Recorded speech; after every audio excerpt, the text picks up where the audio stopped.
3 years have been erased from your life, and you can't remember a single second of that time. You don't know where you were, what happened to you, or why you were left, abandoned by the side of a deserted road. This is not just the story of a missing girl. This is the story of a return that raises far more questions than the very moment she disappeared. A teenage girl enters Bryce Canyon with her family. 3 years later, a person appears at a gas station in Panguitch, a hollow shell, nameless, without memories. What happened to her, and where those 3 years were swallowed up in the depths of the forests, remains a mystery that chills the blood. The most terrifying thing about this story is the silence. The silence of Dixie Forest and the silence of the sole survivor. Before diving deeper into the story, don't forget to subscribe to the channel and hit the notification bell so you don't miss the latest cases. On Saturday, June 19, 2021, the characteristic dry heat of the Utah Plateau spread along the edges of the red cliffs of Bryce Canyon National Park, causing the fine dust on the Sunset Point Trail to rise into a thin haze surrounding clusters of hoodoos. On that sunny afternoon, 15-year-old Leigh Ann Morrison, along with her family from Flagstaff, arrived at the park to spend the second day of their summer vacation visiting the Navajo Loop and the Wall Street section. According to the itinerary provided to the rangers by the family, Leigh Ann was wearing a light blue t-shirt, athletic shorts, and carrying a black handheld camera. The last moment anyone saw her was around 3:18 p.m. when a tourist taking a panoramic photo of the valley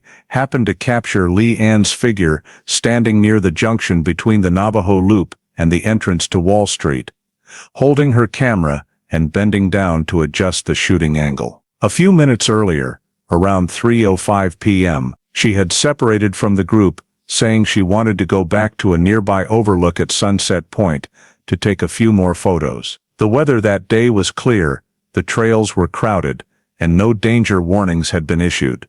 By around 3:40 p.m., when the Morrison family returned to the meeting point along the trail, but didn't see Leigh Ann appear, they immediately spread out in both directions to search, but found no trace of her. Calls to her phone rang for a few seconds before switching to an unreachable state, heightening their concern. After nearly an hour of unsuccessful self-searching, at 5 p.m., the family decided to go directly to the ranger station to report her missing. Upon receiving the information, the on-duty ranger immediately activated Level 1 search protocol, establishing an initial search radius covering the entire Navajo Loop Trail, starting from Sunset Point and extending down to the Wall Street section, where Leigh Ann was last confirmed to have been seen. A topographic map was spread out on the temporary command table, and the family-provided timestamps were marked to calculate the maximum distance a teenager could have traveled in the 40-50 minutes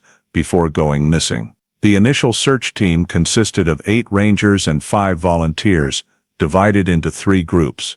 One group followed the main Navajo Loop Trail, while the other 2 ventured into side branches leading down to deeper rock ledges or up to higher observation points. The teams carried flashlights, radios, and grid maps, moving slowly to observe footprints, clothing, or any dropped items that could indicate Leigh Ann's direction of travel. At sections with sheer cliffs or narrow crevices deep enough to pose danger, rangers shone lights along the edges and into cracks to check for the possibility of a fall, but found no disturbed rock dust, claw marks, or slide signs. Potential drop points along the trail were also inspected, from small breaks in the path to crevices 2 to 6 meters deep. All showed no foreign objects or recent movement. On the main trail, the fine dust remained undisturbed, with no drag marks or displacement of small stones, signs that typically appear when someone loses balance or tries to hold on. Rangers noted that other visitors at the same time reported no incidents or cries for help. Given the number of hikers present that afternoon and the time window from 3:18 p.m. to 4:10 p.m., The command team assessed that Leanne could only have traveled a maximum radius of slightly over 1 mile at a normal teenage walking speed, with little likelihood of leaving the main trails since there were no shortcuts or side paths leading to other areas without passing through points already surveyed by rangers. By 7 p.m., as daylight began to fade, the Level 1 search team had still found no evidence suggesting Leanne had suffered an accident or intentionally strayed from the designated path,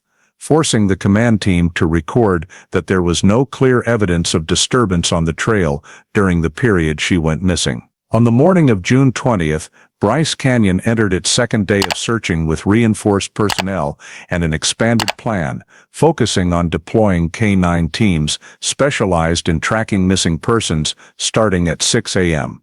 To take advantage of the time when the air was still moist and the ground hadn't yet been disturbed by tourist traffic. 2 tracking dogs were deployed at the last confirmed sighting point identified by the family and rangers the previous afternoon. The K-9 SES began scenting downhill along the Navajo Loop, moving through sections where the red soil was relatively soft, initially showing promising scent reactions. However, after just over 300 meters, the signal the K-9 SES were following began to fade. And at the junction between the Navajo Loop and a small side trail, both dogs stopped, circling in tight loops in an attempt to reacquire the scent, but without success. Rangers noted that the K-9 SES completely lost the scent at a location with no obvious terrain change and no physical evidence explaining the sudden loss of trail. In typical missing person cases due to disorientation, K-9 SES often follow the scent for many hundreds of meters or to points where wind direction changes.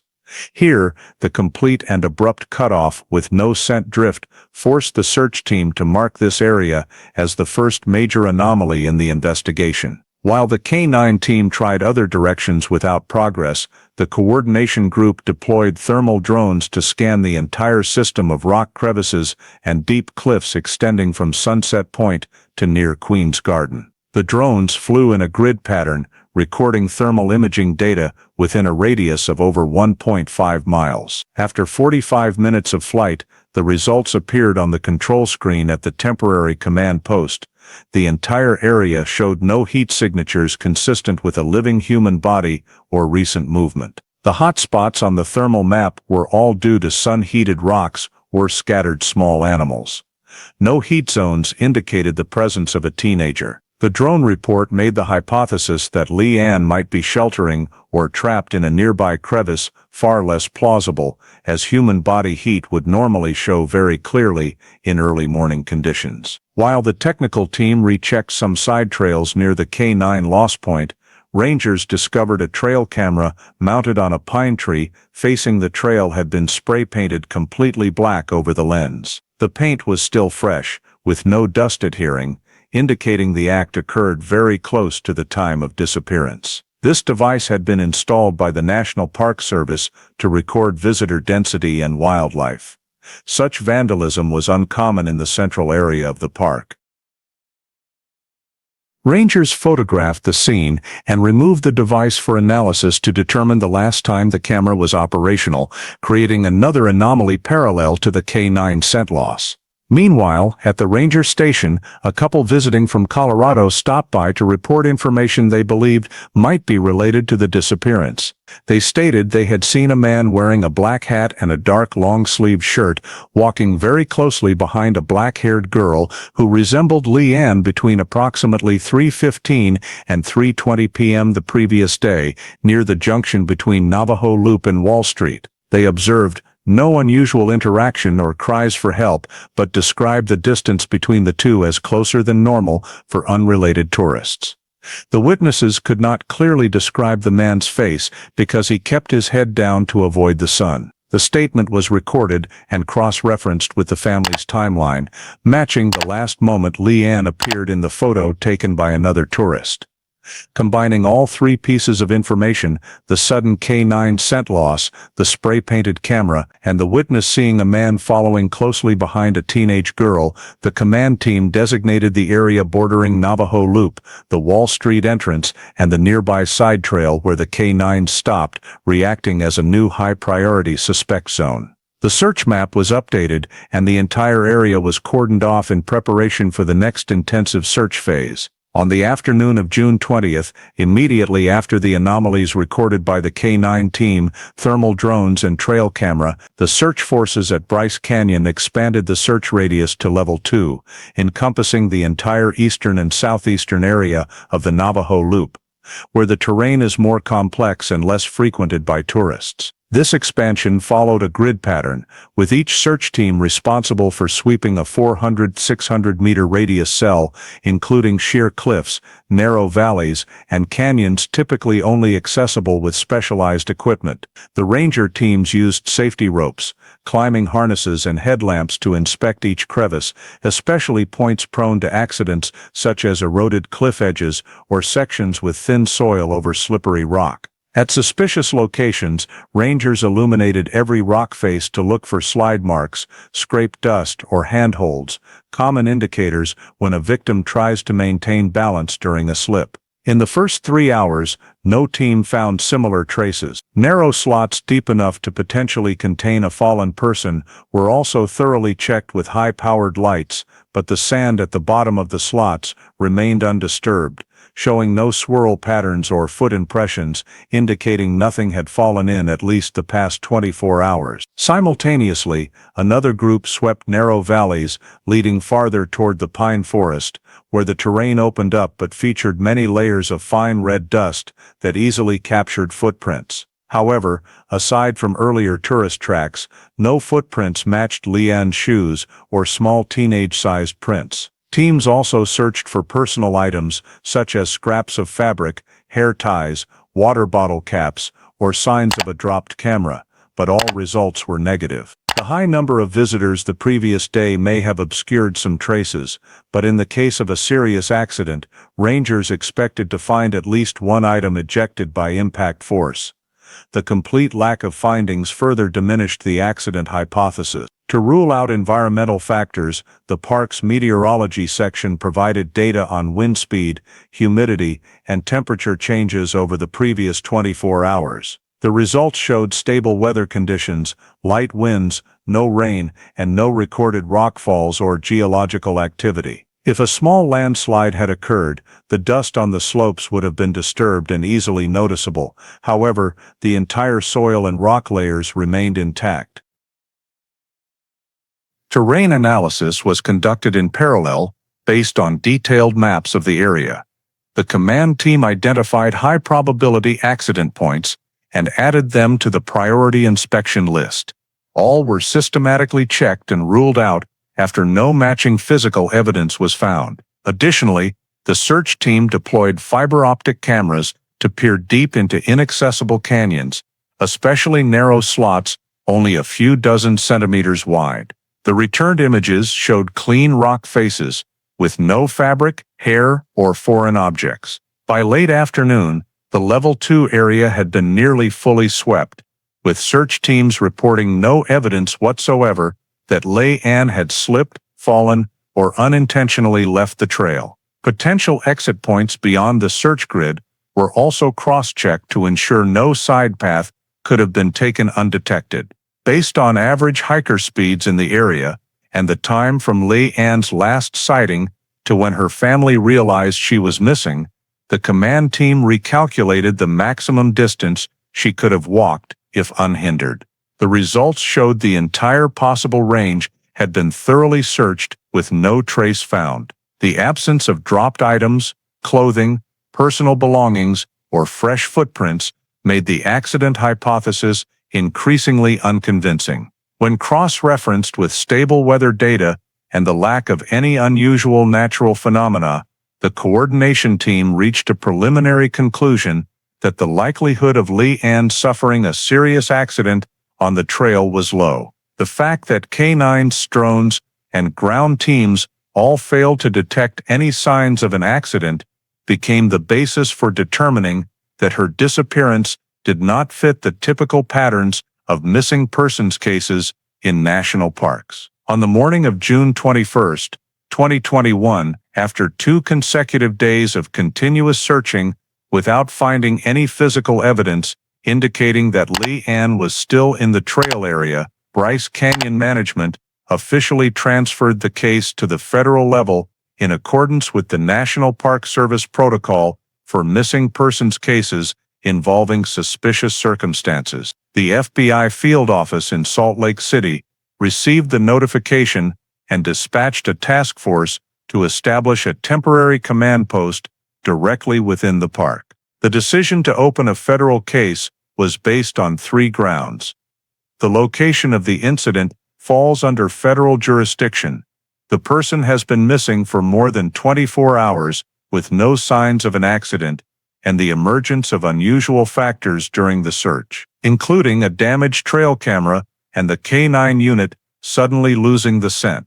Opening a federal case shifted all operations from a rescue scope to an investigative scope, requiring systematic data collection and behavioral analysis. The FBI's first step was to request that the National Park Service hand over all park camera data, including surveillance cameras at visitor concentration points, parking lots, restroom areas, the visitor center, as well as several hidden cameras used for wildlife monitoring. To determine whether the reported appearance of the man in a black hat was part of a recurring anomaly, the FBI reviewed data from the 3 days prior to the disappearance to identify any individuals repeatedly present at key locations such as Sunset Point, Navajo Loop, and Wall Street. Additionally, the FBI's data analysis team extracted all entry-exit data from the main gate and auxiliary gates of Bryce Canyon,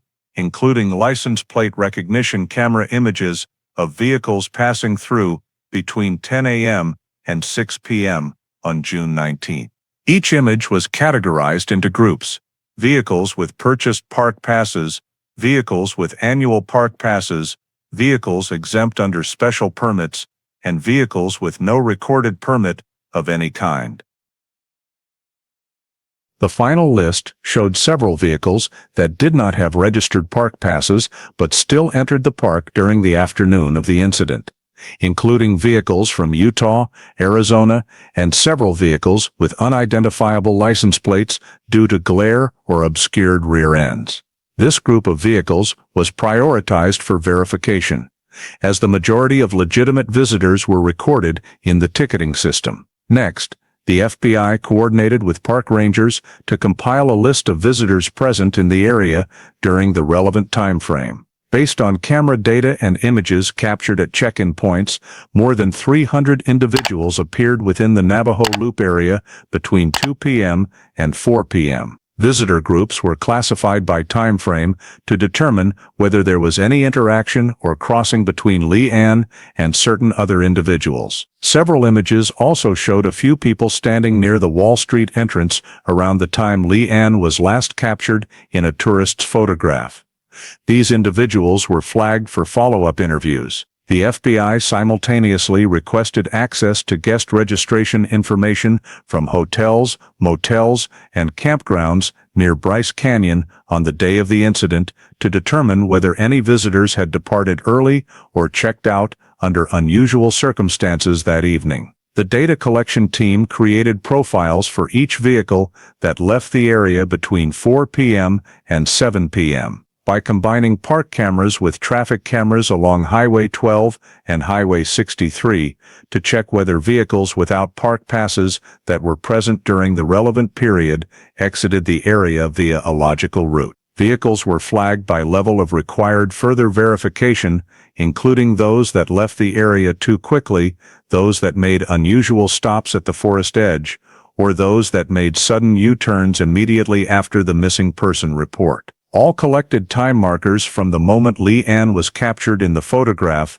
the time a witness saw the man in the black hat, to the time the K-9 unit lost the scent, were entered by the FBI into a network-style timeline diagram, with each event linked by arrows indicating possible connections. Constructing an accurate timeline helped eliminate unfounded speculation and focused attention on time segments where Lee Ann's movements could not be accounted for by images or witness statements. After compiling preliminary data, the FBI officially opened a case file titled Bryce Canyon Missing Teen Case, which included all on-scene documentation, camera data, photographs, witness statements, vehicle lists, and maps of areas searched during the first 2 days. This file became the starting point for a large-scale investigation, with every piece of data archived for future cross-referencing to determine whether the disappearance involved criminal activity. Immediately after completing the Bryce Canyon Missing Teen Case file, the FBI's technical analysis team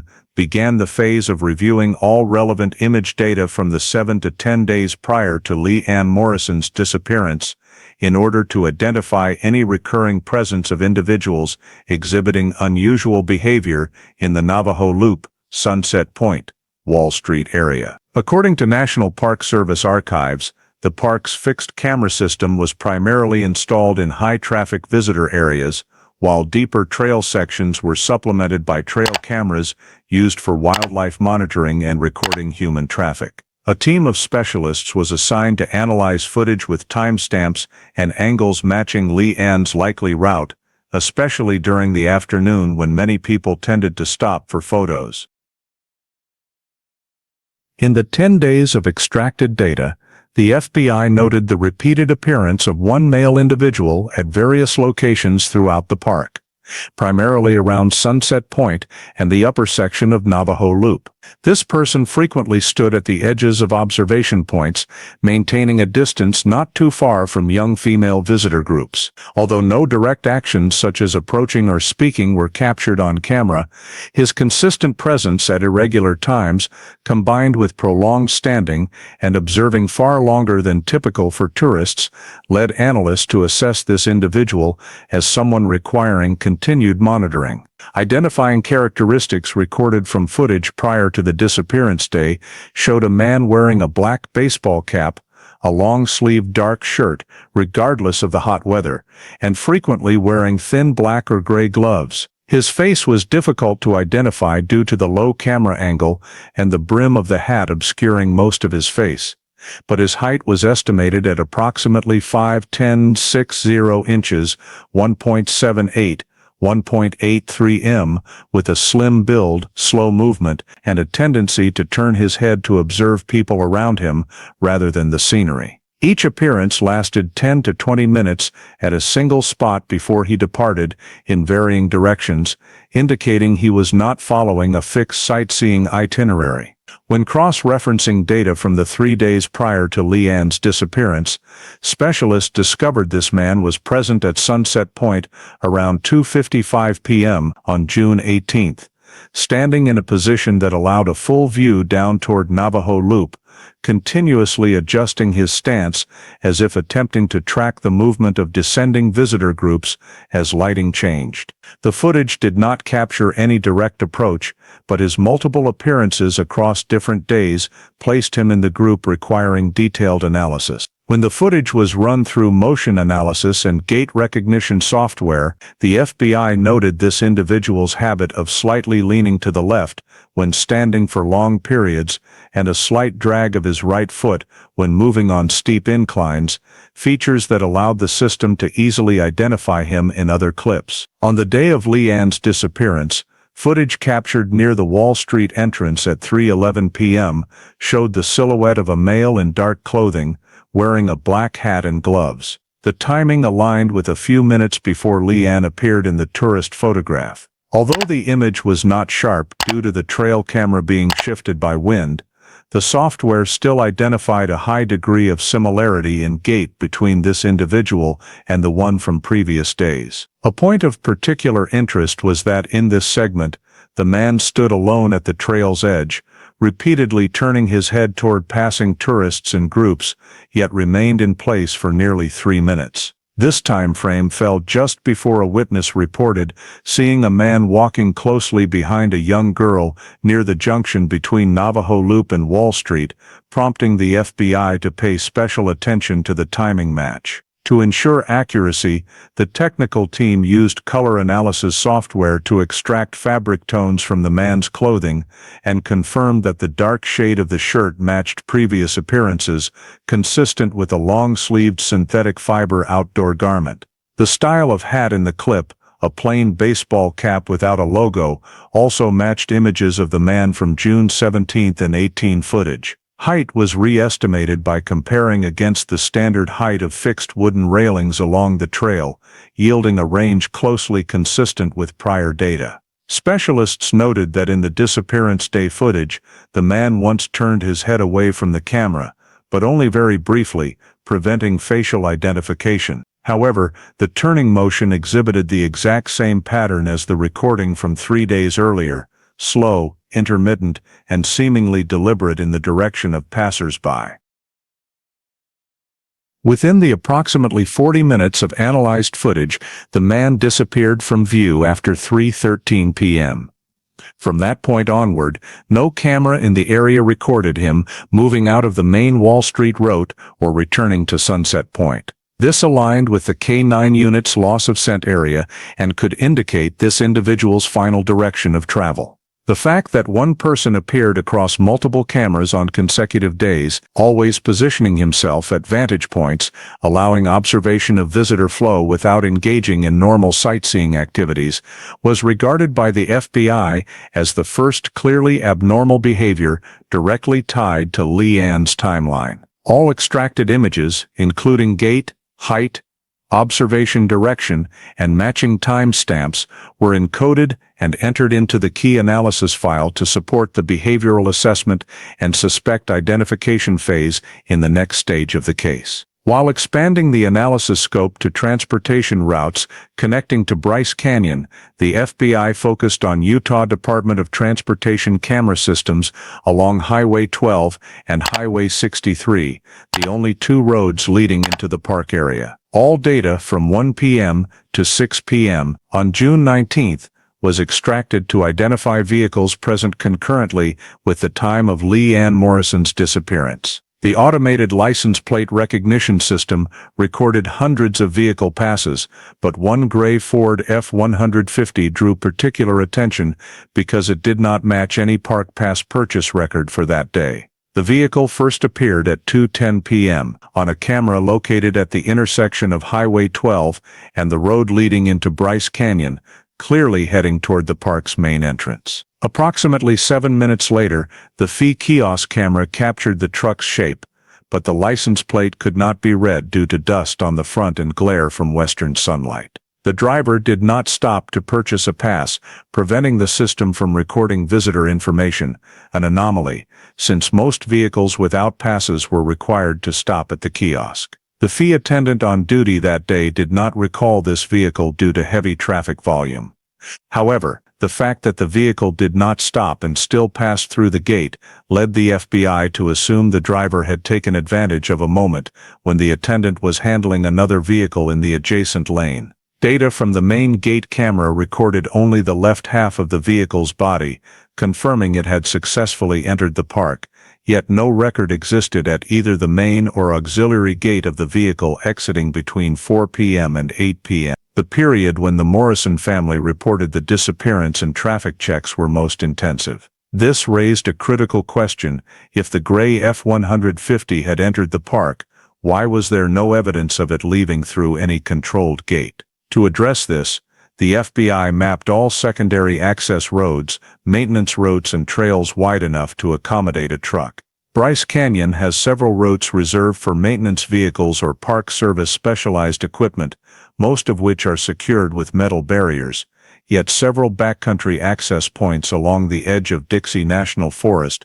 could be exploited if someone knew the terrain well. Area rangers confirmed that several intersections between trails and maintenance roads were 2.5 to 3 meters wide, sufficient for a slow-moving F-150. When aligned with the timeline, the FBI determined that if the truck had exited the park via secondary forest routes instead of returning to the main gate, traffic cameras would not have captured its path. UDO camera data along Highways 63 and 12 also showed no record of this F-150 departing via normal routes, reinforcing the hypothesis that the vehicle may have taken unsupervised roads. For further verification, the FBI searched for footage potentially related to the same F-150 from the 2 previous days, using visual characteristics such as cab style, front bumper, and paint color. In footage from June 17 and 18, a truck of similar shape appeared at a distance near Red Canyon, about 13 miles from Bryce Canyon. Although not clear enough for positive identification, the front bumper had a small dent on the left side, and the light gray paint matched significantly. Continuing to trace footage from the Tropic Canyon Junction camera, the FBI discovered a 1.7-second clip showing a gray F-150 with similar features heading toward Bryce Canyon on the morning of June 19, consistent with earlier data. Although the license plate could not be read, the analysis team noted one important detail: the vehicle had a small aftermarket rear cab cargo rack, commonly used by maintenance workers or those transporting equipment. To check the possibility of secondary route usage, the FBI asked park rangers to inspect each maintenance road barrier on the day of the incident. One ranger reported noticing a barrier in the eastern area with a slightly bent hinge, possibly from applied force, though no one had reported it being opened on June 19. Nevertheless, the critical window from 2 p.m. to 4 p.m., the key time frame of the disappearance, coincided with the period when ranger forces were most concentrated in the Central Park area, making it entirely feasible for a vehicle to exit via a narrow forest road, if prepared in advance. To narrow the suspect list, the FBI queried DMV databases in Utah, Arizona, and Nevada for gray F-150s of similar model years, matching the footage. Hundreds of vehicles were returned, but the team focused only on those with rear cab racks or reports of minor front bumper damage. Several partially matched but were verified as belonging to local residents or visitors with alibis elsewhere during the time of the disappearance. However, 3 vehicles could not be immediately ruled out because the owners did not respond or lacked evidence of their whereabouts on the afternoon of June 19. All 3 were gray F-150s from 2010-2014 model years, with paint colors consistent with the recorded vehicle, and were owned by residents of small towns around Panguitch and Cannonville, areas where part-time workers in repair, maintenance, or timber transport frequently operate, occupations that commonly require vehicles with racks and spacious cabs. Taken together, the analysis team provisionally classified the gray F-150 recorded entering the park at the time of the disappearance as the most noteworthy vehicle, particularly given the lack of any record of it exiting through the main or auxiliary gates, and the entirely plausible possibility of escape via trail or maintenance roads. The vehicle became one of the central focuses of the investigation, marking a significant shift from searching solely within the trail area to examining potential outbound travel routes beyond Bryce Canyon's monitored zones. While the technical teams continued cross-referencing traffic data related to the gray F-150, the FBI expanded its investigation to supply sources around Bryce Canyon, focusing on the Home Depot in the town of Panguitch, the largest hardware store within a 30-mile radius and a frequent stop for many local residents buying repair materials. The goal of this step was to determine whether, in the 2 weeks prior to the disappearance, anyone had purchased supplies typically used for constructing enclosed spaces, reinforcing containers, or securing temporary areas, elements that could be relevant to behaviors associated with detaining a person. Upon request, Home Depot provided POS data and all camera footage covering the period from June 10 to June 19, 2021. Since the majority of cash transactions do not require customer information to be recorded, the FBI had to rely primarily on behavioral patterns, purchase timing, and imagery to trace back any notable individuals. Within just a few hours of review, the analysis team identified a series of transactions that occurred approximately 1 week before Leanne's disappearance. On the afternoon of June 13, the POS receipt showed a cash purchase of supplies, including a 12-foot medium-gauge chain coil, thick soundproofing foam rolls, a low-wattage red LED light kit, 2 heavy-duty padlocks of the type used for storage units or containers, and several smaller items from the general repair supplies category. The payment time was 3:42 p.m., a period that coincided with lower customer traffic, making unusual purchasing behavior easier to spot. When cross-referencing the receipt with camera timestamps, the FBI identified the buyer as a lone male individual wearing a dark long-sleeve shirt and a black baseball cap, whose general appearance matched the person seen in park footage. The entrance camera captured a distinctive gait with a slight left lean when shifting weight, consistent with prior gait analysis from footage at Sunset Point and Wall Street. This data was particularly noteworthy because most of the purchased items were inconsistent with typical home repair needs. The chain coil and 2 heavy padlocks are commonly used for securing storage or restricting access to areas vulnerable to intrusion. The low-wattage red LED kit, a relatively uncommon item, is frequently used in enclosed spaces where minimal heat generation or reduced external visibility is desired. The thick soundproofing foam required deliberate searching, as it is located in a specialized aisle rather than in general display areas. The timing of the purchase also exhibited several anomalies. Local customer habits show that major repair supplies are typically bought on weekends or in the morning. However, this transaction occurred in the mid-afternoon on a weekday, an uncommon time for residential repair projects. Additionally, the entire purchase was made in cash, a method that avoids leaving a paper trail, and the buyer left the store in under 5 minutes after payment, indicating the visit was not for casual shopping, but for executing a pre-prepared list. The self-checkout camera showed the man using a small handbasket instead of a cart, despite the bulky nature of heavy padlocks and a chain coil relative to a standard plastic basket. This behavior led the FBI to conclude that the man sought to avoid drawing attention or lingering in high-traffic areas. Upon zooming in for detailed analysis, the technical team noted that the man's shirt had no visible logos or patterns, likely a black or gray synthetic fiber athletic shirt, matching the style seen in park footage. The baseball cap style also aligned with the one recorded near Wall Street on the day of Leanne's disappearance: black, straight brim, no front embroidery. The most significant similarity between the Home Depot footage and Bryce Canyon footage was the distinctive gait, a slight dragging of the right foot when moving on sloped surfaces. Motion analysis software indicated a gait match probability exceeding 85%, a figure sufficient to place the individual in the suspect pool. In an internal report, the FBI noted that the man's purchase pattern showed clear signs of preparatory behavior, acquiring a combination of soundproofing material, specialized lighting equipment, chain and heavy locks in a single cash transaction, entering alone, and exiting the store quickly with neatly packed purchases.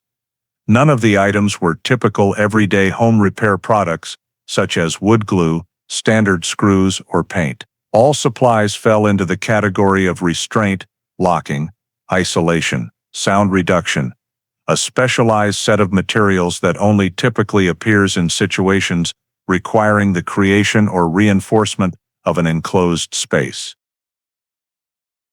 To assess the abnormality of the transaction, the FBI cross-referenced sales data from the preceding 60 days. Results showed that soundproofing materials and red LEDs were rarely purchased together, and in the entire month of June, only 2 such transactions occurred, one of which, on June 13th, matched the buyer's appearance to the individual frequently seen around female tourist areas at Bryce Canyon. Moreover, the purchase occurred exactly 6 days before Leanne's disappearance, providing a plausible timeline for preparation or establishment of a hidden location in the forested area. Cross-referencing this data with park footage led the FBI to mark the Home Depot transaction as a critical piece in the investigation, indicating that the man had pre-acquired necessary supplies and likely reinforced a potential enclosed space prior to the day Leanne vanished. After gathering sufficient data on the gray F-150 and the suspicious supply purchase at Home Depot Panguitch,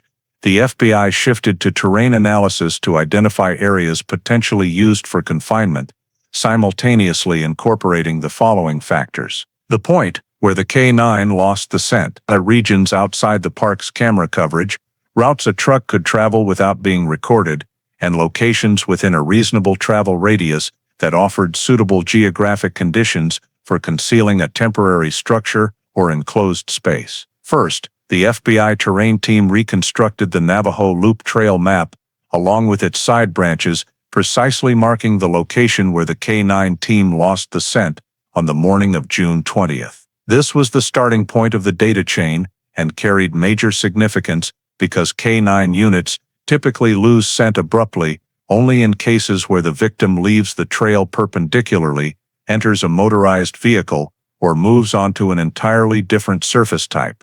The trail lies less than a mile as the crow flies from the western boundary of Dixie National Forest, creating the possibility that a vehicle could park in a low-traffic area and remove the victim from the park without returning to the main entrance. Next, the FBI extracted all camera flow data within Bryce Canyon and identified camera blind spots, areas not covered by any surveillance equipment, including dense forest sections, maintenance roads closed to visitors, and abandoned trail branches from years prior. These uncovered areas were concentrated mainly in the eastern and southeastern parts of the park, particularly in forested sections adjoining Dixie National Forest, where the terrain features shallow valleys, thick brush, and relatively flat ground, suitable for parking without attracting attention. After identifying the camera blind zones, the analysis team overlaid them with F-150 data to determine the most likely direction of travel.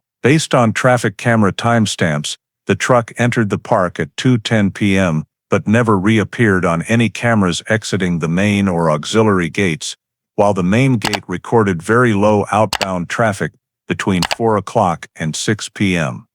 the time frame immediately following Leigh Ann's disappearance. This reinforced the hypothesis that the truck did not leave via standard routes, but may have taken one of the maintenance roads leading toward the edge of Dixie Forest. Park rangers provided a list of 11 accessible maintenance routes for trucks, but only 4 were wide and stable enough for an F-150 to traverse without major noise or risk of getting stuck. Of these, 2 were closest to the K9 scent loss area, less than 1.2 miles away in a straight line. When cross-referenced with the walking time at average speed on the trail before possible capture, the FBI determined Leigh Ann could have been removed from the trail within minutes of her last sighting at Wall Street, while the distance from that location to the nearest maintenance routes was short enough for a monitoring suspect to approach via a detour. In the next phase, the FBI assessed the terrain feasibility of Dixie National Forest, a vast area spanning hundreds of square miles with complex geological mapping and numerous infrequently visited spots. However, since the goal was to locate a potential confinement site, the analysis narrowed to positions with matching characteristics: stable ground, suitable for digging or erecting temporary structures, dense vegetation cover to conceal vehicles and construction, proximity to a drivable route for the F-150 while remaining far from main trails, and terrain not easily observable from above, an important factor in avoiding detection during routine NPS drone patrols. Using USGS digital terrain data, the team identified shallow valleys and areas with the densest pine forest coverage. Each area was then ranked by suitability level, from not feasible to highly feasible. Additionally, the FBI cross-checked maps against satellite imagery to detect anomalies such as recent ground disturbance within the preceding months, newly formed small paths, or vegetation changes suggesting human intervention. Results revealed several points along the eastern forest edge of Bryce Canyon, with minor soil disturbance consistent with recent digging or placement of objects on the ground, especially within 2-4 miles of the suspected maintenance routes. When combining the 4 datasets, K9 scent loss location, camera blind spots, accessible vehicle routes, and terrain suitable for confinement construction, the FBI identified a suspect area of approximately 12 to 15 square miles within Dixie National Forest. This was the zone where all factors intersected, forming the highest probability hotspot. The radius offered sufficient forest density for concealment, adequate ground for digging or erecting a soundproofed structure like the type purchased at Home Depot, and most importantly, lay within reasonable driving range of the F-150 after exiting the park via unofficial routes. Upon completing the analysis, the FBI produced the first version of a tactical map, marking priority areas with color coding based on suitability, red for zones showing soil disturbance and lying adjacent to drivable routes, yellow for narrow, seldom visited valleys, and green for areas requiring survey but with lower priority. The map was presented to the field commander for planning the next phase of ground search deployment, marking the moment the investigation officially shifted focus from the Bryce Canyon trail system to the expansive forest region of Dixie National Forest, where a pre-prepared confinement location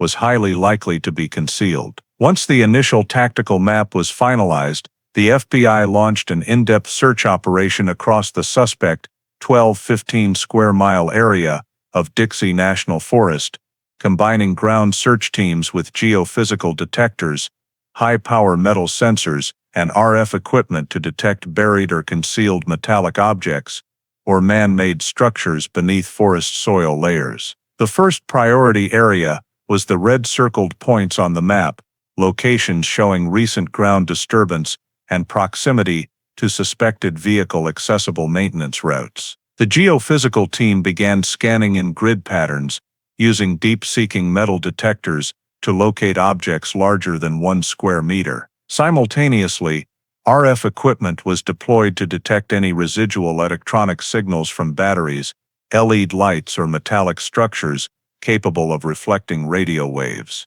During the first few hours of scanning, signals primarily consisted of rusted nails, beverage cans, and scattered metal fragments from years of illegal camping activity. However, late in the afternoon on the second day of the Dixie Forest campaign, an FBI team member recorded a clear anomaly in the data. The magnetometer detected a large metallic mass buried approximately 40-60 centimeters beneath the surface in an area about 0.8 miles from the nearest suspected maintenance route. The reflection pattern indicated a box-shaped object roughly 2.5 meters long and 1.2 meters wide, dimensions far exceeding those of typical forest debris.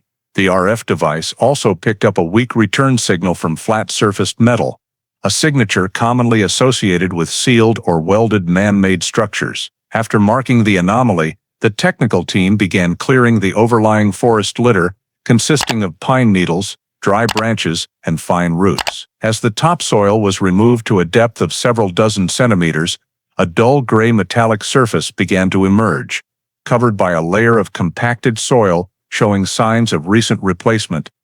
The soil lacked full cohesion, small water channels were broken, and several young roots had not yet grown deep. The metallic surface displayed clear weld marks along the edges, and the thickness of the shell suggested it was not an ordinary tool storage box. Recognizing the significance of the find, the FBI established a scene isolation perimeter, erected a cover tent, and summoned the field forensics team to take over the opening process. The container lid had to be opened with extreme care to preserve evidence, so the technical team used specialized tools to pry each corner gradually, avoiding deformation of surfaces or damage to any potential internal evidence. As the lid was lifted centimeter by centimeter, a musty smell mixed with old plastic and oxidized metal escaped, indicating the container had been sealed for an extended period. When the lid was fully opened, the entire interior was revealed as an isolated structure, with walls lined by thick black soundproofing material, approximately 5 centimeters deep, matching the type of foam purchased in the Home Depot transaction on June 13. The material had been applied in large panels, cut precisely to fit the container's interior surfaces, indicating deliberate pre-planned work. Many panels showed scratch marks and surface wear consistent with prolonged friction. In the rear left corner, investigators found a section of industrial white nylon rope, cut but still bearing twist and tension marks at both ends. Another rope segment lay near the opposite corner, aged and soil-encrusted, suggesting prior use and abandonment inside the container. On the metal floor surface, arc-shaped abrasion marks indicated movement of an object or person within the confined space. Near the center of the container ceiling, the technical team located remnants of a red LED light kit.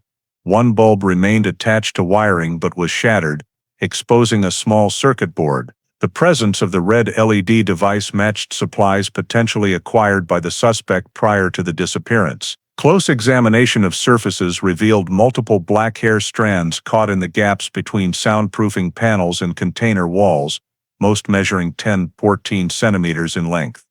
Highly likely from the same individual. Some hairs still carried floor dirt or dust, indicating use in a sealed, poorly ventilated environment. In addition to hair, investigators recovered small dark blue and gray fabric fibers, possibly from clothing or material subjected to prolonged friction. Beneath one corner of the container, the forensic technician discovered impressions of a lightweight cylindrical object, possibly a leg or edge of a large item once placed there. No personal items were found that could immediately identify the person who had been inside the container, but the overall condition clearly indicated it had been used as a deliberate, temporary confinement space reinforced to limit sound and light. After completing photography, measurement, and collection of all surface-adhered traces, from hair samples, dust samples, soil samples, to LED material fragments, the evidence was sealed in polypropylene boxes and transferred to a mobile refrigeration unit. Each sample was individually coded for shipment to the federal laboratory at Quantico, where DNA analysis, trace microscopy, and cross-matching with existing records of Leanne Morrison would be conducted. The discovery of a partially buried metal container in the middle of Dixie National Forest, complete with acoustic reinforcement, restraint ropes, light equipment, and hair samples, represented the most significant breakthrough in the investigation since Leanne's disappearance, as it provided for the first time a physical space directly linked to her vanishing and clearly demonstrated that the subject had prepared a confinement structure with a sophisticated and calculated level of planning. When the samples collected from the container were transferred to the federal laboratory at Quantico, the forensic team proceeded to separate all evidence into groups: hair samples, fiber samples, surface dust samples, mold samples, lid material fragments, and micro-layers adhering to the nylon restraint cords. The objective was to identify the identity of individuals who had been present in the container, the duration of the container's use, the microbial environment inside, and the connection between this structure and the disappearance of Leanne Morrison. The first, and most critical, results came from the DNA analysis section. Among more than 20 hairs recovered, 5 had intact roots, allowing for nuclear DNA testing. The genetic profile matched 100% with the DNA sample of Leanne on file from her missing person record, definitively confirming that she had been inside the container. The remaining hairs contained only mitochondrial DNA, insufficient for individual identification, but all shared the same color and thickness characteristics as Leanne's hair from before her disappearance. This result ruled out hypotheses of misidentification or recent use of the container by someone else. Next, the materials analysis team began examining the outer shell of the container and the soundproofing panels to determine how long the container had existed at the location where it was found. Analysis of the metal's oxidation levels showed microscopic rust depth corresponding to natural exposure for approximately 18 to 30 months, depending on the average humidity conditions of the Dixie National Forest area. Under electron microscopy, the corrosion points appeared diffused and blurred, lacking sharp edges, proving that the container had not been frequently moved or opened during this period. Deeper oxidation at lower edges indicated rainwater had seeped into small crevices and pooled there, a process that typically takes many months, further confirming that the container had been buried for at least over 2 years. Meanwhile, the mold analysis team, working on samples taken from the soundproofing panels and the corners opposite the door, identified several moisture-loving fungal species. Most notably, a strain of Cladosporium was present that typically appears only when the internal environment maintains humidity levels fluctuating between 55% and 75% over an extended period. The stable presence of this fungal strain indicated that the container had not only been buried, but had also been used under conditions with a continuous source of moisture, most likely from human respiration or temperature differences between the interior and exterior. A microbiologist noted that the distribution of the mold, thicker in corner areas with concentric growth rings, suggested prolonged use of the container rather than just a few days. This reinforced the hypothesis that the victim may have been held there for an extended time. The dust and debris analysis team from the container floor also provided important conclusions. Dust samples contained high levels of tiny synthetic fibers, most likely originating from clothing repeatedly rubbing against the soundproofing surface and metal floor over a long period. Additionally, arc-shaped impressions on the floor, visible under oblique reflected light, indicated that a small object, very likely a human body, had moved repeatedly within the confined space. This matched wear patterns found at the scene. The container walls showed numerous very fine scratch marks, located low and not extending vertically, suggesting the confined person frequently shifted body weight but did not stand fully upright. Parallel abrasion marks on the soundproofing panels at approximately 55-60 centimeters from the floor corresponded to knee height for a teenager, further supporting that Leanne had been in this space. One of the pivotal findings came from the analysis of the nylon restraint cords. Although no longer intact, the twist structure and friction marks on the cord showed it had been subjected to pulling force from both ends, consistent with wrist binding using thick nylon cord to restrict movement. By comparing basic cord specifications, the team determined that the bound person had made repeated movements, causing small tears on the cord surface. Although no bodily samples were available for comparison at the time of analysis, the forensic report noted that the type of nylon cord and the pulling force marks were consistent with restraints capable of causing long-term impressions on skin, impressions that had been documented in Leanne's medical records after her recovery. From the fiber samples collected, the team identified two types of synthetic fibers matching the material of the athletic clothing Leanne was wearing on the day she disappeared. The color, fiber size, and polyester ratio of the microsamples were consistent with the clothing characteristics described in the family-provided report. This eliminated the possibility that Leanne's hair was present by coincidence and proved she had direct physical contact with the soundproofing surfaces and metal floor of the container. The LED materials analysis team also provided corroborating evidence linking the container to the Home Depot transaction.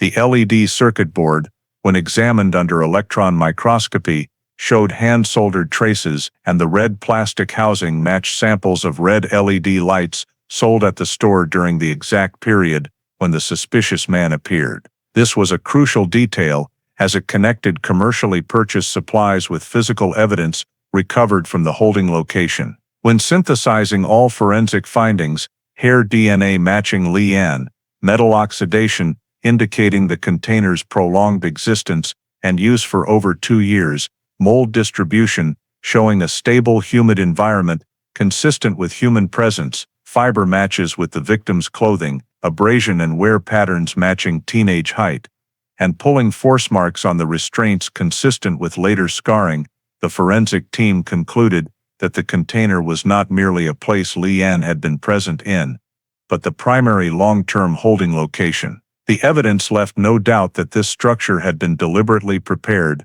continuously used, and directly linked to the prolonged disappearance of Leanne Morrison. 3 years after Leanne Morrison was confirmed to have been inside the container buried in Dixie National Forest on the evening of August 4, 2024, a teenage girl in a state of extreme exhaustion appeared at a gas station at the entrance of the town of Panguitch, about 30 miles from Bryce Canyon. The store clerk noted that she walked in from the direction of a rural road leading into town, carrying no personal belongings and wearing loose old clothing inappropriate for the weather conditions.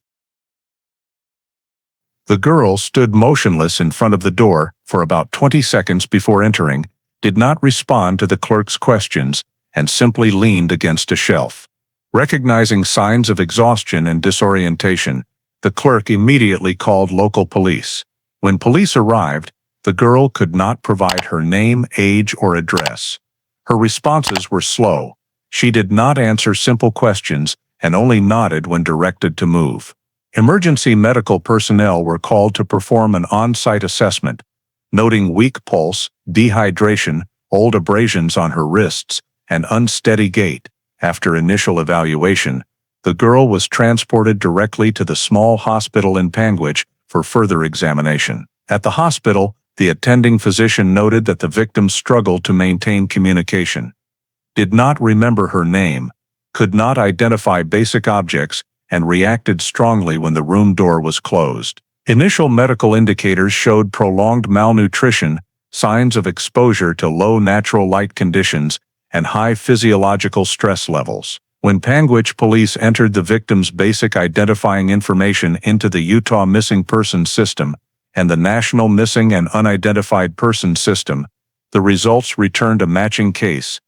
Lee Ann Morrison reported missing on June 19, 2021, from Bryce Canyon National Park. This information was immediately forwarded to the federal command overseeing Lee Ann's file. The FBI requested that the victim's safety status be maintained at the hospital, with no media or outside contact permitted, and dispatched a special task force from Salt Lake City to travel overnight to Panguitch for identity verification. Medical staff were instructed to preserve hair and tissue samples for DNA comparison. Local police sealed the victim's clothing as evidence and searched the surrounding area of the gas station to determine the direction from which she had walked into town. The fact that the victim reappeared within the geographic area tied to the Bryce Canyon case led authorities to treat this as a development directly related to the 2021 disappearance, with all subsequent actions required to follow federal investigation protocols for victims recovered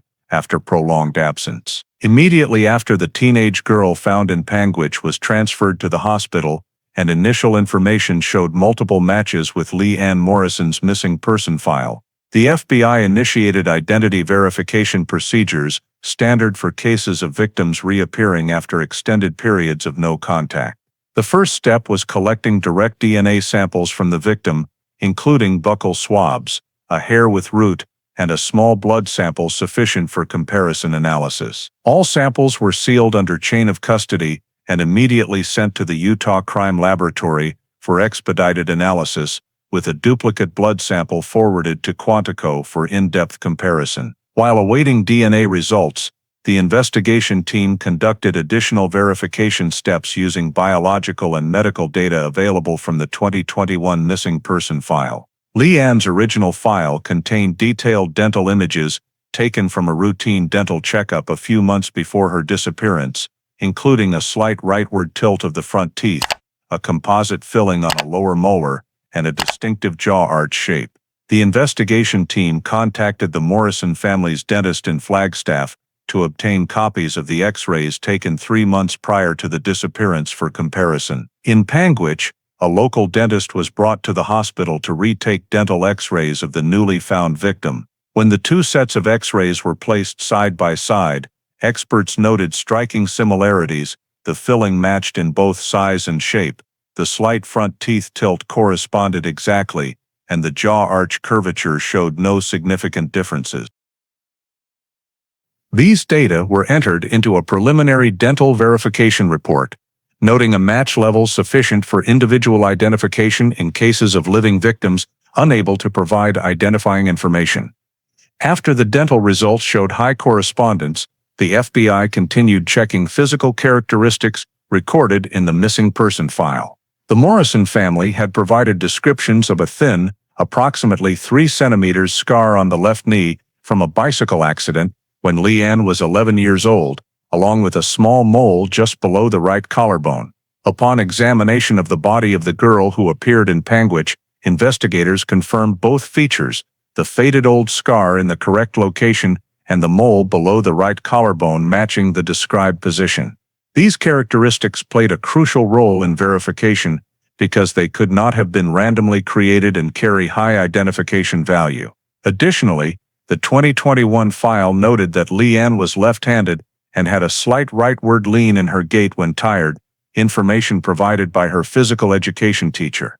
During observation at the hospital, medical staff recorded that the victim used her left hand when receiving a cup of water and when asked to try signing her name, showed dominant left-hand movement even though the writing was unclear. This point was added to the behavioral comparison file. By the morning of August 5th, results from the Utah laboratory were sent to the command post in Panguitch. The teenage girl's DNA matched completely with Leanne's DNA, stored in the National Missing Persons Database, with a 99.998% probability of match. The report also confirmed no contamination or biological alteration affecting the result. The blood sample sent to Quantico was later subjected to in-depth analysis using advanced genetic markers, yielding identical confirmation.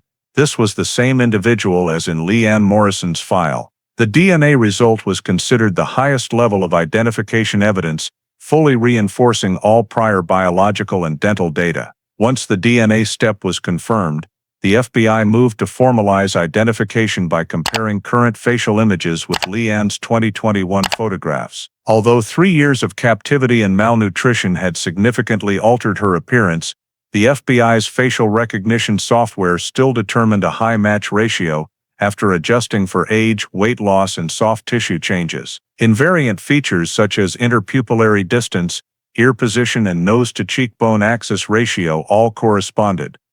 The image file was retained as supplementary evidence in the confirmation dossier. After all comparison steps, DNA, dental physical markers, behavioral traits, and facial recognition were aligned, the FBI drafted the official identity verification report, stating, "The female who appeared in Panguitch on August 4, 2024, has been identified as Leanne Morrison, reported missing from Bryce Canyon National Park on June 19, 2021. The report was simultaneously sent to the Morrison family, Panguitch Police, the receiving hospital, and the FBI office overseeing the case. The identity verification process was completed, marking Leanne's confirmed return after 3 years missing. After identity was verified, the FBI initiated information gathering procedures from Leanne to obtain data related to the holding environment and perpetrator characteristics. Given Leanne's condition showing signs of post-traumatic stress disorder, information collection was conducted in short sessions with a clinical psychologist present, avoiding direct pressure questions and focusing on sensory memories rather than event memories. In the first session, when asked about the space she had been in throughout the 3 years missing, Leanne described the environment as cramped, dark, soft walls. A description matching the container structure with thick soundproofing found in Dixie Forest. When guided to focus on bodily sensations, she stated the floor was usually cold and hard, corresponding to the container's metal floor. These details were recorded and coded as environmental holding data points.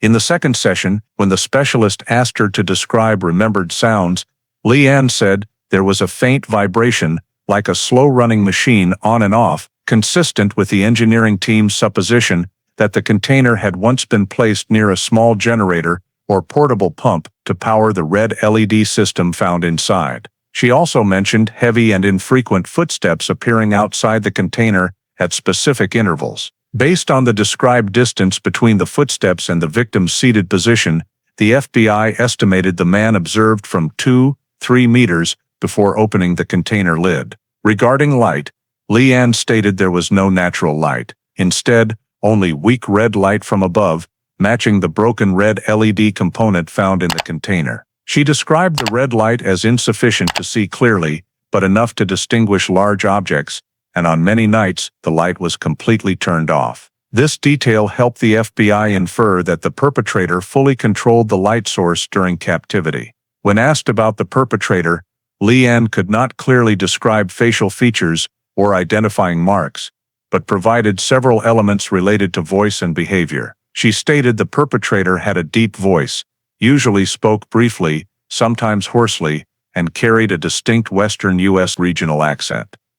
Leanne clearly remembered a phrase repeated many times, "Otta girl" typically said after she followed instructions or when the perpetrator finished checking inside the container. This phrase was immediately noted for its distinctive behavioral characteristic and potential use in comparison with interview records and speech data from persons of interest in the region. Additionally, Leanne described the perpetrator tapping lightly on the metal wall before opening the door as a pre-signal. This behavioral pattern held high investigative value as it indicated the perpetrator followed a fixed routine. In a subsequent information-gathering session, Leanne was asked to describe the rhythm of container door openings from memory. She said the door opened only at specific times, mostly twice per day, once when the red light had just turned on, and once after it turned off. The time between openings was long enough to cause loss of time perception, but she remembered that each time the door opened, the air felt cooler and carried the scent of pine.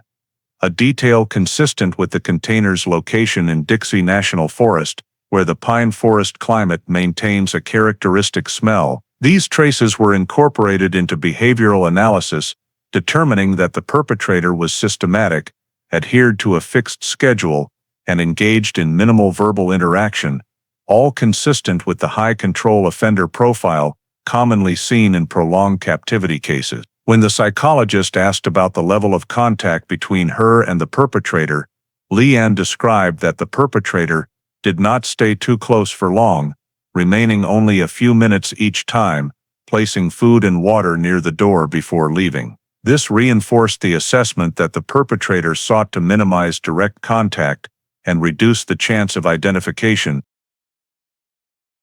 When trying to recall smells or sounds suggestive during door openings, Leanne mentioned the very heavy sound of metal locks, a description consistent with the 2 large padlocks found in the Home Depot purchase receipt. Additionally, when asked about container movement, she said the floor sometimes vibrated very slightly, possibly because the container was placed on a rack or uneven ground. This data was compared with the terrain at the recovery site, where evidence showed the container bottom had once rested on an uneven surface before being buried. The FBI continued to elicit sensory responses by having the investigation team simulate various sounds with equipment, including large truck engine noises. Leanne identified the F-Series engine sound with high accuracy, supporting the hypothesis that the perpetrator had used the gray F-150 throughout the forest transport process. When all information was compiled into the file, the FBI constructed a preliminary psychological profile of the perpetrator. Male, age 35-55. High control orientation. Limited communication. Knowledgeable about forest and national park terrain. Habit of using red lighting, and maintenance of a fixed schedule. Consistent with an organized non-impulsive offender model. Subsequently, the analysis team overlaid Leanne's statements with container physical evidence, Home Depot supply purchases, and gray F-150 movement patterns to create a comprehensive behavioral profile used as the basis for narrowing suspect pools in the next phase of the investigation. After completing the information collection phase from Leanne and building a preliminary psychological profile of the perpetrator, the FBI shifted focus to cross-referencing these characteristics with relevant personnel databases within the counties surrounding Bryce Canyon. Since Leanne could not describe the face but remembered the voice quite clearly, deep, short, slightly hoarse, with a Western accent and the habit of using the phrase "atta girl," the audio analysis team began comparing this description with stored voice data from interviews, incident reports, or records related to individuals who had worked in and around the park. The data sources were narrowed to personnel who had performed maintenance or seasonal work for the National Park Service, Forest Service, or private contractors working with the park over the past 10 years, a group with knowledge of the terrain, tourist movement patterns, and maintenance routes. From an initial list of more than 140 individuals, the FBI filtered down to 27 people who had records of being reprimanded for unusual behavior, park regulation violations, or documented disturbances within federal forests. When cross-checked for residents, 11 of them lived within a 50-mile radius of the discovered container location. After adding the age criterion matching the voice Leanne described, the list was reduced to 6 individuals. The behavioral analysis team continued screening each person against the established criteria: high control tendencies, limited social interaction, habit of working at night or alone, ability to operate large trucks, and familiarity with the maintenance road network on the edge of Dixie National Forest. During the analysis, one name gradually stood out: Elias Porter, 47 years old, residing on the outskirts of the town of Cannonville, about 14 miles from Bryce Canyon. Porter's record showed he had worked seasonal maintenance for NPS for 3 years, responsible for fence inspections, trail cleanup, and material transport support. Notably, Porter abruptly quit at the end of 2020 following a regulation violation incident. He improperly approached a group of female tourists at Sunrise Point, resulting in a warning and an internal record for behavior causing discomfort to visitors. When the FBI checked vehicle records, Porter's name appeared again. He owned a 2012 gray Ford F-150, registered in Utah DMV records. The make, model, color, and year matched the description in the traffic footage recorded on the day Leigh Ann disappeared. Further inspection revealed that Porter had replaced the front bumper in 2020 after a minor accident, a detail consistent with the dent on the left side of the F-150's bumper captured by the camera as the vehicle entered the park. The FBI continued analyzing Porter's violation history and discovered he had been reported in 2018 for following a female hiker near the campground in Red Canyon.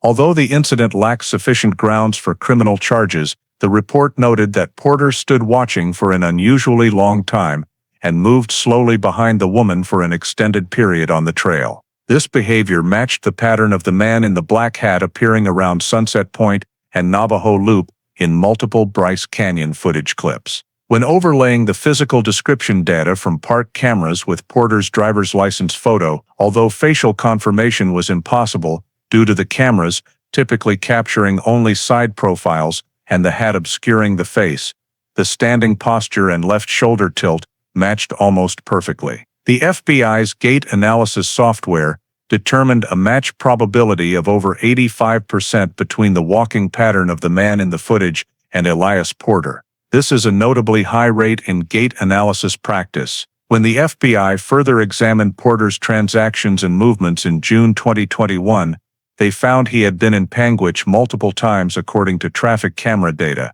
one of which coincided exactly with the time frame when the man purchased supplies at Home Depot. Although the in-store cameras did not clearly capture his face, the body shape and the way he held the shopping cart matched Porter's build. The details of the purchased items, chain, soundproofing foam, red LED lights, heavy-duty locks, all aligned with the evidence recovered from the container. When the FBI contacted the 6 individuals on the suspect list for interviews, 5 responded immediately and were clearly cleared with solid alibis. Only one person did not respond to any calls and was not present at the registered address: Elias Porter. The FBI sent a residence verification request to the Cannonville police. The result showed that Porter had not appeared at his residence for 2 days since the news broke that a young woman found in Panguitch is suspected to be the victim of the Bryce Canyon case, spread through local media. Neighbors reported that Porter's gray F-150 had also disappeared from the area the evening the news aired. According to one resident living across the street, around 9 p.m. on August 4th, just hours after Leigh Ann was admitted to the hospital, Porter drove away from the house in a hurry, taking only a small bag with him and no other belongings. This detail drew special attention from the FBI.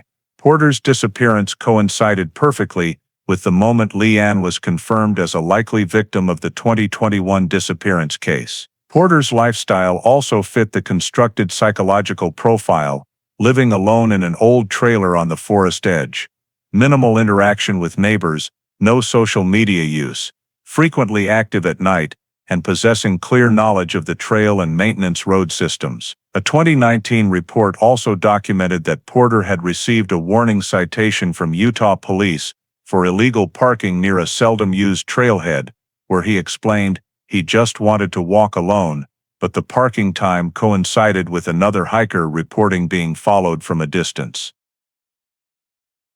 After compiling all the data, matching voice description, matching gait, past abnormal behavior, ownership of the gray F-150, presence in Panguitch before the disappearance, matching supply purchases, and disappearance right after the victim was found, the FBI identified Elias Porter as the primary suspect in the disappearance and detention of Leanne Morrison. Porter was placed on the federal priority wanted list, and an arrest warrant was placed on ready-to-execute status as soon as his location was determined. Immediately after Elias Porter was identified as the primary suspect and the federal manhunt was activated, the FBI focused all resources on tracking his escape route by reviewing all traffic cameras, license plate readers, and commercial cameras along the two routes. Porter was likely to use Highway 12 heading southeast and Highway 89 extending toward the Utah-Arizona border area. Starting from the time neighbors reported seeing Porter leave home at 9 p.m. on August 4th, the FBI immediately cross-referenced data from a traffic camera near the Cannonville entrance. The data showed that at 9:16 p.m., a 2012 gray Ford F-150 was heading east, matching the direction Porter had previously used when traveling to Panguitch and Page. The ALPR camera at the Highway 12 intersection captured a partially obscured license plate due to dust, but the partial number matched Porter's DMV record. Continuing the trace approximately 30 minutes later, a camera at the intersection of Highway 12 and Highway 89 recorded the same vehicle heading south, meaning Porter had turned onto Route 89, the main corridor leading to the Lake Powell and Page area, with many boat ramps, motels, and remote wilderness suitable for hiding. With the direction of travel confirmed, the FBI immediately notified the U.S. Marshals Service, requesting a 30-mile containment radius around Lake Powell and sweeps of all parking lots, motels, and gas stations in the area. A commercial camera at a small gas station near Big Water recorded the gray F-150 at 10:41 p.m. The footage showed Porter did not leave the vehicle, only stopped for about 48 seconds before immediately leaving, indicating he avoided direct interaction with people. From there, the vehicle's path continued straight toward Wawape Marina, one of the most popular access points for Lake Powell. The ALPR camera near the Wawape entrance captured the F-150's plate at 11:08 p.m., confirming Porter had reached the lake area within 2 hours of leaving home. U.S. Marshals immediately deployed a small tactical team at strategic points around the marina, including the parking lot, tourist cabins, and boat docks. A low-profile containment order was issued to avoid drawing attention, as the area typically has tourists coming and going day and night. Analysis of Porter's movement map indicated Wawape as the most likely temporary hideout. The area has numerous trails leading into small coves and rock formations that could conceal a person for a short time. Based on Marshall's experience with fugitives, the tactical team assessed that Porter might try to slip into an abandoned restroom area or attempt to access a small boat to move away from shore. At 11:26 p.m., marina security cameras captured a man wearing dark clothing, with a gait matching Porter's description, walking along the path down to the docks after leaving the F-150. The individual wore a baseball cap pulled low over his face and repeatedly looked around, avoiding bright areas.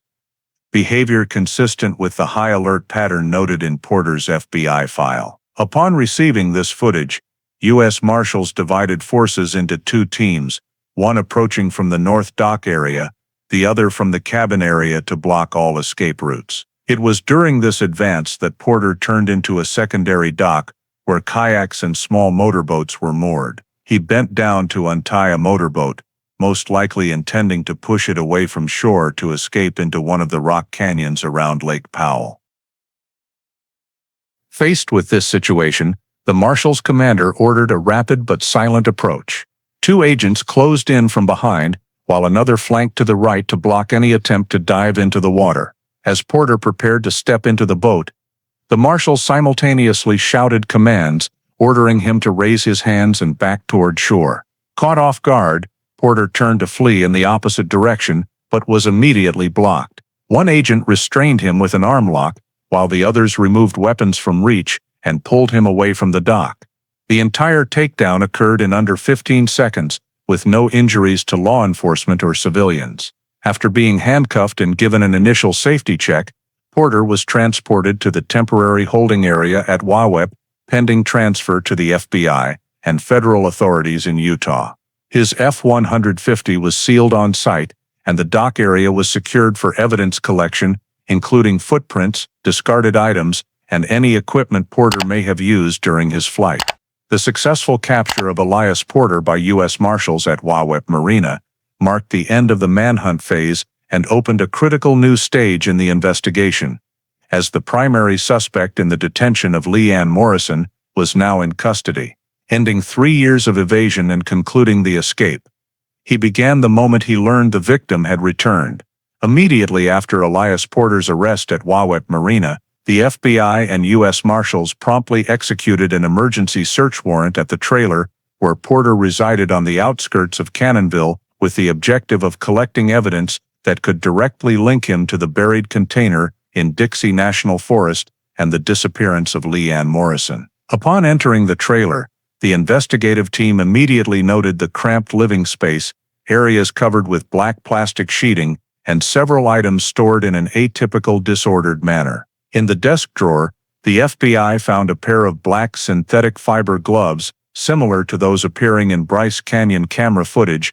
The glove surface showed wear patterns consistent with the friction marks left on the container walls. On a wooden shelf near the door, the team seized 3 rolls of 12V red LED strips, matching the model of the broken LED circuit found in the container, still bearing intact Home Depot purchase tags, with transaction dates falling within the week prior to Leanne's disappearance. Behind the bedroom was a large plastic bin containing 2 cans of black spray paint. The pigment code of this paint matched the layer found on the trail camera that had been spray painted to obscure the lens at Bryce Canyon. In another cardboard box, investigators discovered multiple large zip ties made of thick nylon, similar to the restraints found in the container. Several showed signs of stretching and edge tearing, suggesting prior real-world use. On the highest shelf, behind a metal tool chest, the FBI recovered an old notebook with a worn leather cover and no name inscribed. Upon opening it, the notebook contained numerous dated entries spanning from mid-2021 to late 2023, interspersed with notations such as D12, D40, check, light OK, AM sec PMX2. Notes that matched the container opening schedule Leanne described. Some pages were marked with triangle symbols, most likely indicating days of movement or container checks. These entries were immediately sealed due to their high evidentiary value as behavioral evidence. Simultaneously, another team conducted a search of Porter's gray F-150 seized at Wawep Marina. Upon opening the vehicle, investigators immediately noticed a faint solvent odor, indicating the vehicle had been hastily cleaned. Nevertheless, the cleaning was insufficient to eliminate all traces. On the floor mat behind the driver's seat, forensic technicians discovered a long black hair. Under magnification, the root was intact, suitable for DNA testing. In the rear seat crack, they recovered 3 additional short hairs, dusty and slightly twisted, characteristics matching Leanne's hair from the container analysis. In the truck bed, the forensics team found numerous small fragments of black soundproofing material with foam structure identical to that discovered in the buried container. When scanned with blue forensic light, the fragments revealed clean-cut edges consistent with Porter possibly transporting soundproofing panels from the store or from the container during prior trips. On the interior door handle, technicians recovered a partial fingerprint.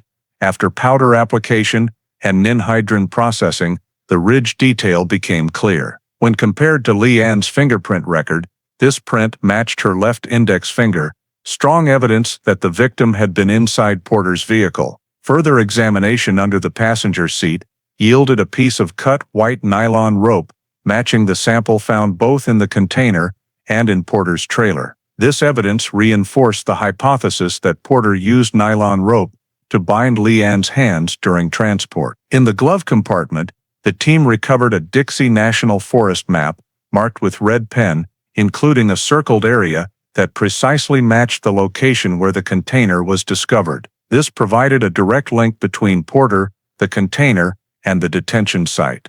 The map also contained smaller circled points near maintenance routes, corresponding to paths the F-150 could have used to enter the forest without being captured on camera. Examination of the vehicle's electrical system revealed a small inverter mounted under the seat, with capacitors suitable for powering the red LEDs in the container, further supporting the suspicion that Porter used the F-150 to supply power or charge devices before fully burying the container. After compiling all evidence collected from the residence and vehicle, the FBI reached a preliminary conclusion: the black gloves, red LEDs, black spray paint, zip ties, notebook recording the detention schedule, combined with the hair, soundproofing material, and Leanne's fingerprint inside the F-150, formed a continuous chain of evidence directly linking Porter to the container, the means of transport, and the victim.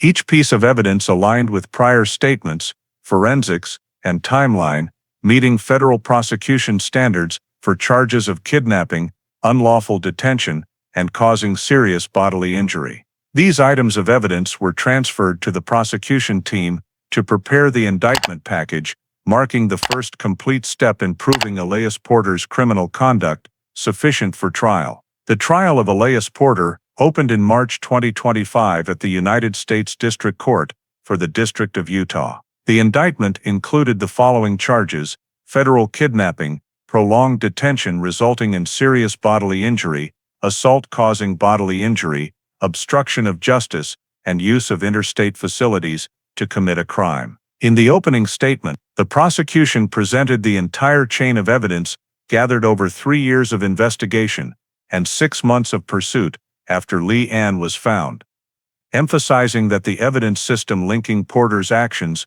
was without gaps, without alternative possibility, and leaving no reasonable doubt. Before the jury, the prosecution sequentially introduced forensic exhibits: Leanne's DNA sample collected from the container, her hair found in Porter's F-150 truck, soundproofing material matching that inside the container,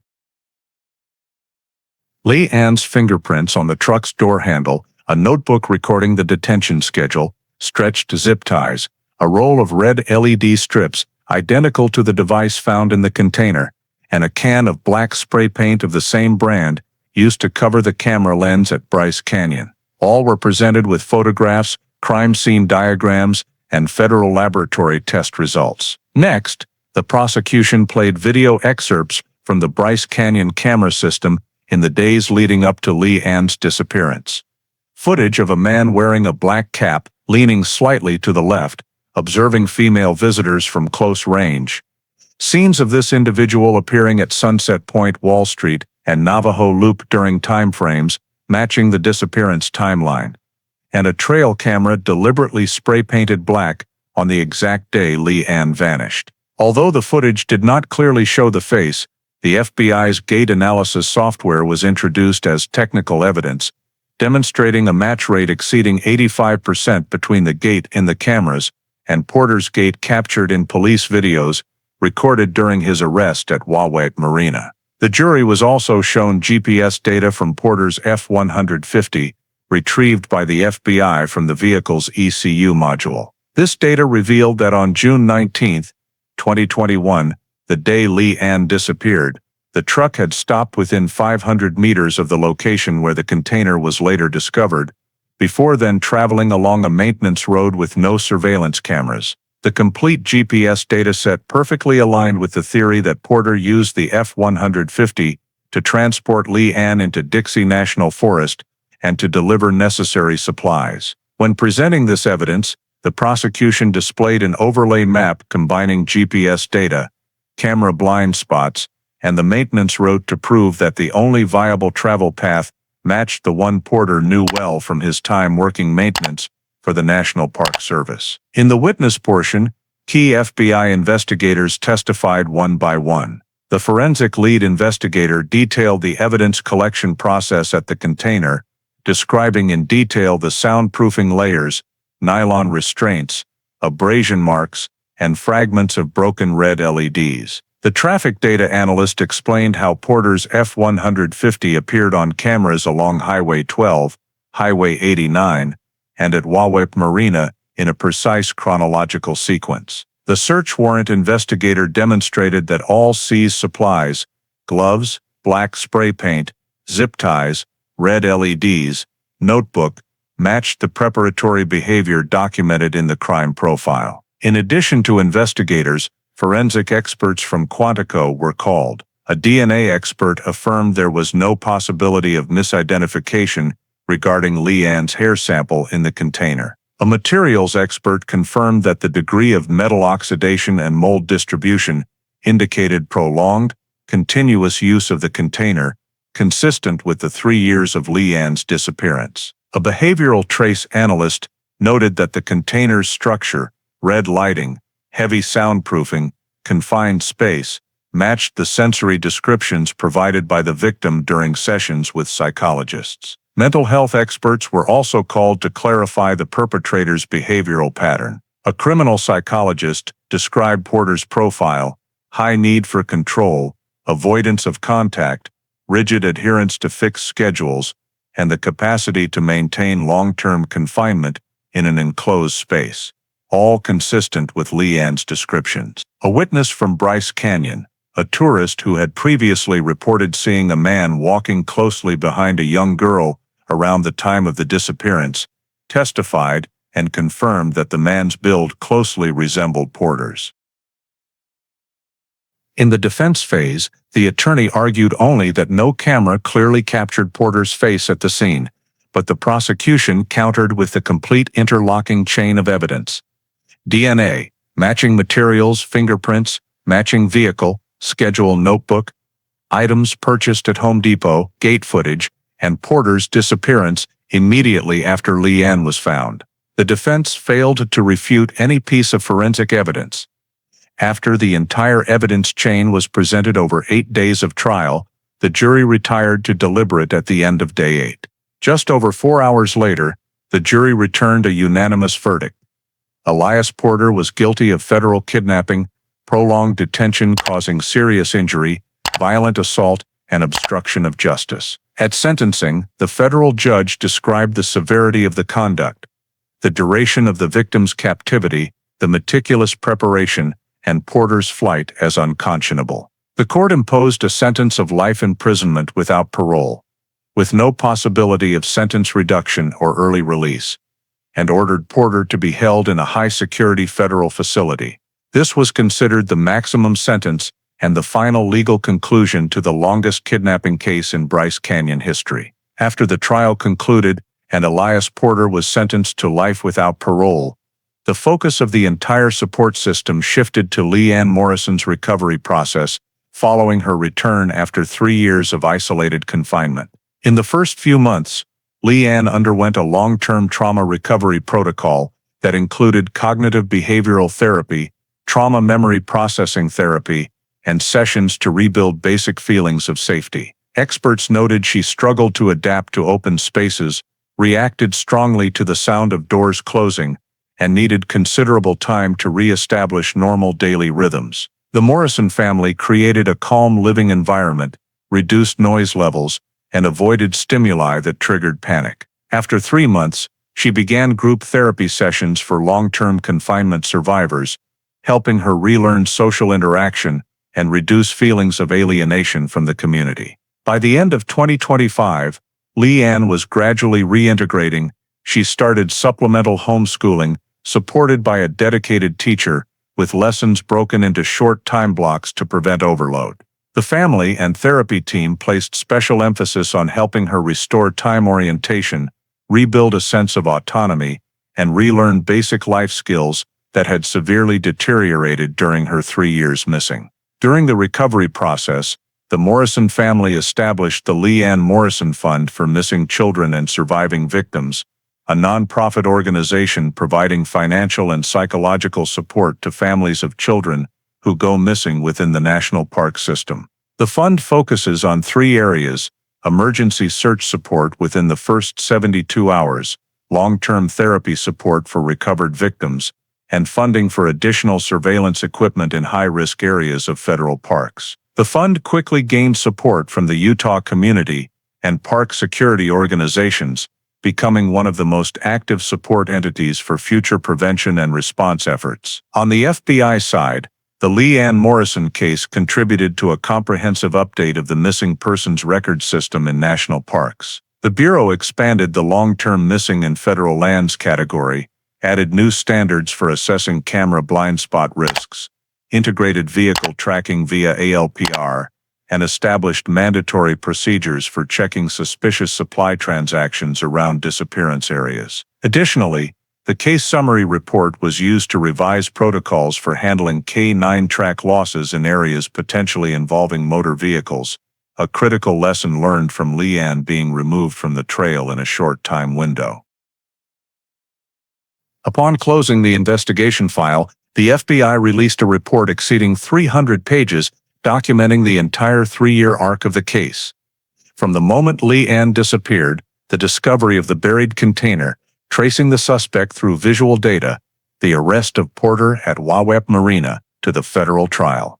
The report was provided to the National Park Service as a reference document for preventing and responding to abductions within national parks. For the Morrison family, although Leanne has returned, the recovery journey remains long. However, her gradual restoration of communication ability, participation in art therapy, and beginning to piece together fragmented memories from the 3 years of captivity are positive milestones. The family stated that the most important goal is not to return Leanne to her previous life, but to build a new, safe, stable life, no longer dominated by the months of captivity. The case is officially closed in the legal system, yet its aftermath continues to influence how federal agencies assess, standardize, and protect visitors in national parks, while also marking one of the rarest rescues in which a girl missing for years was found alive, becoming a living testament to family perseverance and the tireless efforts of law enforcement.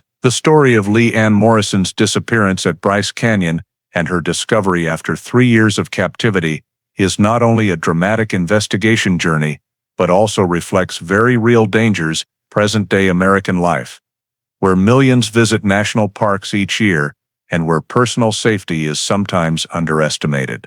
The fact that Leanne separated from her group for just a few minutes at Navajo Loop, then vanished from camera range and was removed from the scene in a gray F-150 without anyone noticing, shows that surveillance gaps always exist, even in places that seem safe. Leanne's family did the right thing by immediately reporting to the ranger station when they couldn't contact her, a factor that significantly narrowed the initial response window, but the story also highlights the danger of traveling alone, especially in vast areas like Bryce Canyon. Elias Porter's pattern of stalking, appearing for multiple consecutive days on footage around Sunset Point, reminds us that predators often act with prior intent rather than impulse. His preparation of a soundproof container, purchase of zip ties, red LED lights, and spray paint at Home Depot is clear proof that many crimes begin with opportunistic observation and quiet preparation.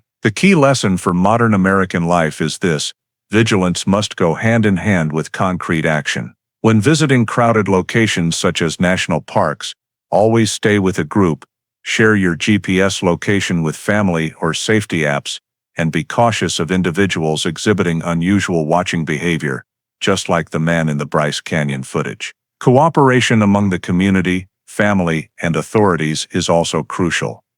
If the girl in Panguitch that day had not been noticed and reported by the gas station employee, Leanne might never have been identified. Finally, the story reminds us that small signs, from spray-painted cameras and suspicious supply purchases to the behavior of a stalker, can all be vital clues that save a human life. If you want to continue following in-depth investigation stories like the miraculous journey home of Lee Ann Morrison, please remember to subscribe so you don't miss new videos. Thank you for staying with us until the end of this story, and we'll see you again in the next journey where we continue to explore unsolved mysteries.